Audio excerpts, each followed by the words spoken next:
Pemirsa, pemakaman Cahyokumolo baru selesai sekitar 1,5 jam yang lalu di Taman Makam Pahlawan Kalibata. Dan untuk informasi terbaru dari rumah duka sudah ada rekan Vito Erlangga di Kompleks Widya Chandra. Vito, apakah malam hari ini sudah ada acara atau kegiatan doa bersama di rumah duka? Ya, baik Ajat dan pemirsa, betul sekali bahwa sekitar 1,5 jam yang lalu jenazah dari Menteri Pan-RB Cahyokumolo telah dimakamkan di TMP Kalibata, Jakarta Selatan, yang mana pasca dilakukan pemakaman saat ini suasana di rumah duka, tepatnya di Jalan Widya Chandra, nampak banyak sekali pihak dari rumah dinas atau dari pihak rumah tangga rumah dinas nampak melakukan persiapan untuk acara tahlilan dan doa bersama yang rencananya akan dilakukan mulai pukul 20 waktu Indonesia Barat.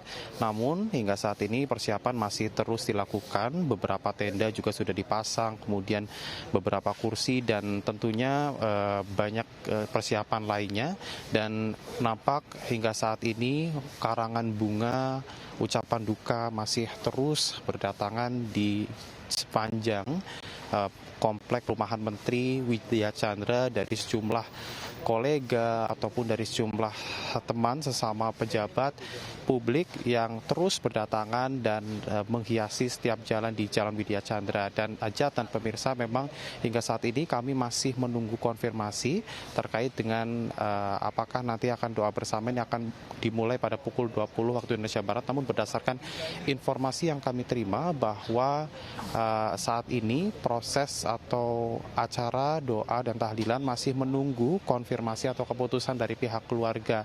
Namun dari pihak rumah tangga dinas Kementerian Pan-RB ini sudah menyiapkan segala sesuatunya untuk disiapkan untuk prosesi doa bersama dan tahlilan. Selain itu kami juga hingga saat ini belum memantau adanya pihak keluarga ataupun pihak kolega atau teman dari Cahyokumolo, almarhum Cahyokumolo maksud kami, yang nampak datang di Jalan Widya Chandra. Seperti kita ketahui bahwa Menpan RB almarhum Cahyokumolo meninggal di Rumah Sakit Abdi Waluyo pada pukul 11:10 waktu Indonesia Barat siang hari tadi, dan telah dimakamkan secara militer di Taman Makam Pahlawan Kalibata. Dan hingga saat ini nantinya doa bersama juga rencananya akan dilakukan di Jalan Widya Chandra, dan hingga saat ini kami masih menunggu terkait dengan pelaksanaan doa bersama tersebut. Kembali ke Anda, Ajat. Tapi di rumah duka ini terbuka ya untuk warga atau siapapun yang akan menyampaikan bela sungkawa, atau hanya terbatas pada keluarga dan pejabat negara? Informasi yang Anda dapat, Vito.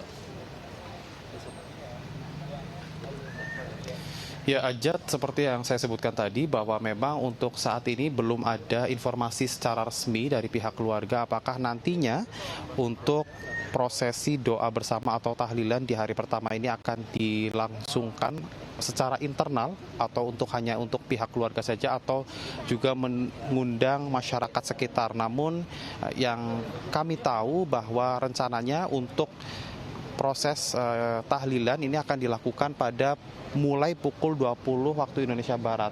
Dan kami juga belum melihat adanya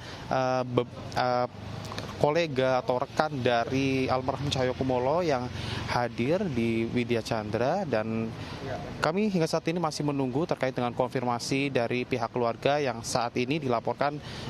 Tadi kami juga sempat bertanya dengan salah satu pihak rumah tangga di dalam kediaman rumah dinas Cahyokumolo. Pihaknya menyebut bahwa hingga saat ini keluarga dari Cahyokumolo, almarhum Cahyokumolo, masih sangat berduka sehingga belum memberikan keputusan terkait dengan nantinya untuk doa dan tahlilan ini akan dilakukan seperti apa. Namun dari pihak Kementerian Pan-RB sendiri atau rumah tangga dinas ini sudah memsiapkan segala sesuatunya, dan hingga saat ini kami masih menunggu terkait dengan informasi tersebut.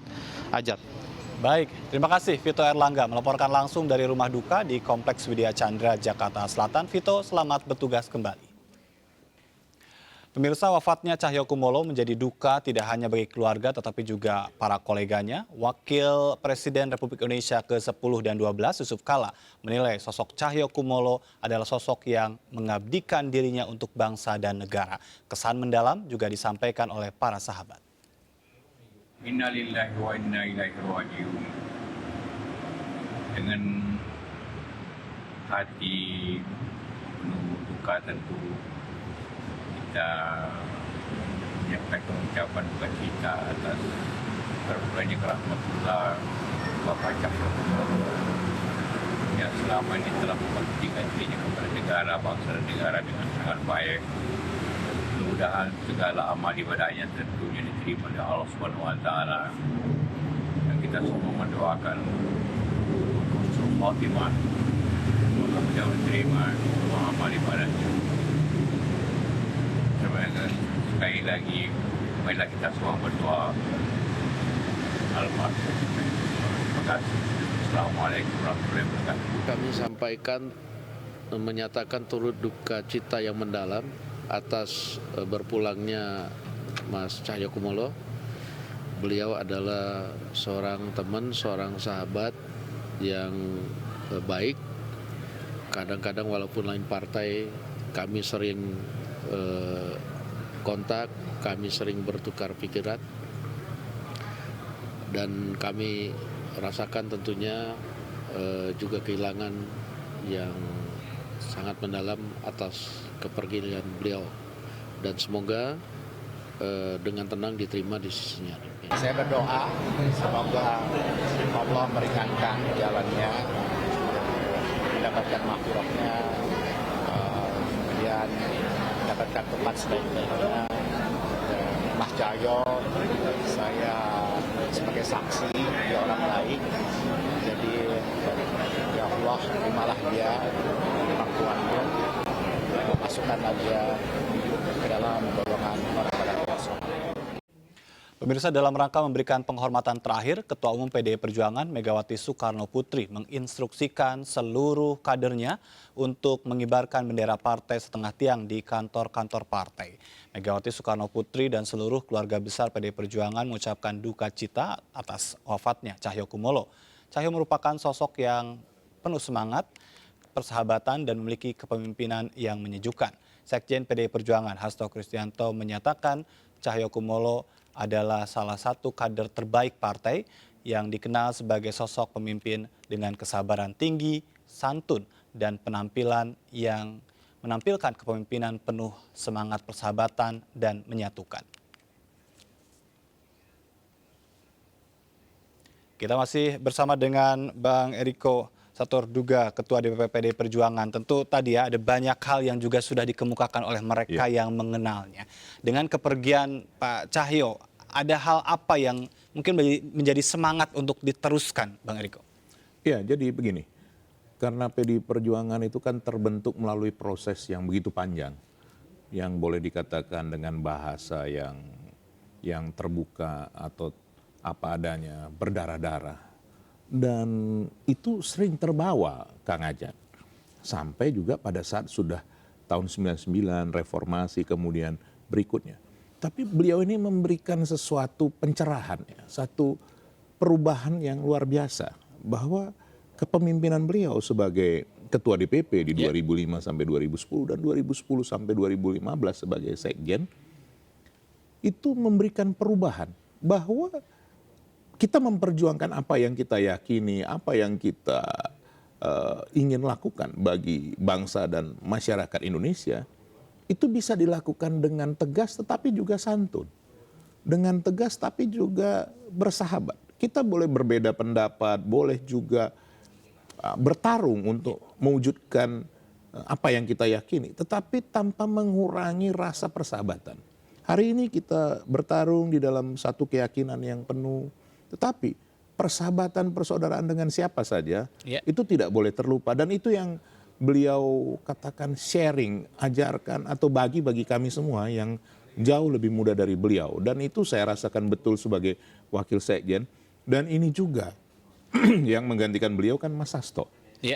Waktu itu kami bersama-sama wakil sekjen dan kami melihat Mas Hasto juga meneruskan apa yang demikian baik yang sudah dilakukan oleh beliau. Jadi memang sungguh ini satu perubahan yang luar biasa bagi partai, bagi kader-kader partai. Artinya banyak ya peninggalan-peninggalan Iya, beliau Pak Cahyo yang memang menjadi fundamental sekali Iya, di PDI dan Perjuangan. beliau bisa mengejawantahkan apa yang diinginkan oleh ketua umum. Ketua umum kami sangat detil, Kang Ajat. Dan beliau juga sangat detil. Beliau tulisannya bagus sekali. Mungkin Kang Ajat belum pernah lihat tulisan beliau. Tulisan tangannya sungguh bagus. Mungkin teman-teman media sudah pernah melihat bagaimana beliau, dan ditulis sendiri. Disampaikan kepada kami catatan itu tadi yang saya sampaikan itu, ini hal yang harus diperhatikan. Dia tulis sendiri ini Mas Eriko, ini ya. Itu yang membuat mengena di hati kami dan memberikan kami pelajaran bahwa kita tidak harus memaksakan kehendak dengan cara yang di luar dari yang seharusnya. Tapi bisa meyakinkan orang lain dengan kesantunan, dengan persahabatan, sehingga kita merasa tidak enak sendiri kalau tidak kita laksanakan apa yang beliau inginkan itu. Dan kami ingin menyampaikan kepada seluruh keluarga besar, kami akan meneruskan perjuangan beliau dan semangat beliau itu, dan juga akan memberikan kepada generasi-generasi berikut, penerus-penerus berikut, bahwa apa yang sudah dilakukan oleh Mas Cahyokumolo itu akan diteruskan oleh kader-kader, oleh penerusnya beliau. Dan sebagai seorang politisi senior, nampaknya juga ada hal yang menarik yang saya dapat informasi, beliau selalu menyampaikan bahwa bicara tentang jabatan itu ya manut pada instruksi begitu. Betul. Satu hal yang tentu ini menjadi pelajaran juga bagi para junior ya dalam mengejar dalam tanda petik kan politisi tentu jabatan gitu. Apa yang diajarkan oleh Bung Karno yang disebut dengan kesabaran revolusioner itu, Kang Ajat, itu beliau sampaikan. Mas Eriko, kita harus sabar, kita harus berjuang. Tapi biarlah nanti Ibu Ketua Umum, biarlah nanti waktu yang nanti akan memberikan kita pada saatnya, pasti kita akan dapatkan. Tentu setiap orang berbeda-beda. Dan beliau akhirnya mendapatkan.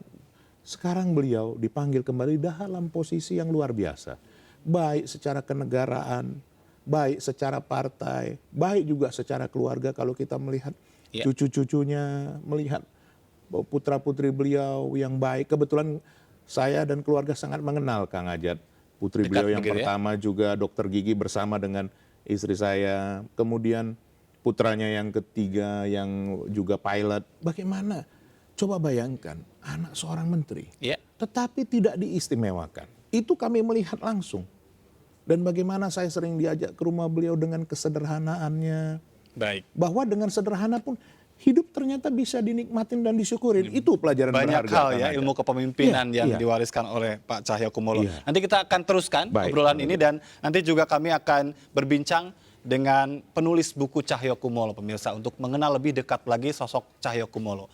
Tetap bersama kami, tetap di MNC News Prime.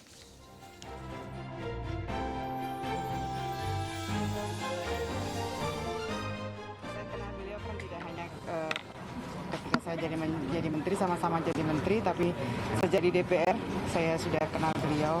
Saya juga kenal keluarga beliau, jadi dia keluarga yang bersahaja. Nggak banyak bicara, tapi saya tahu beliau banyak bekerja.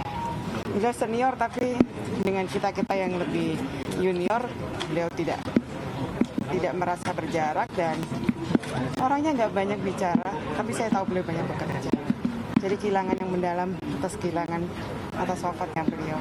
Semoga Allah menempatkan beliau di tempat yang Allah ridhoi.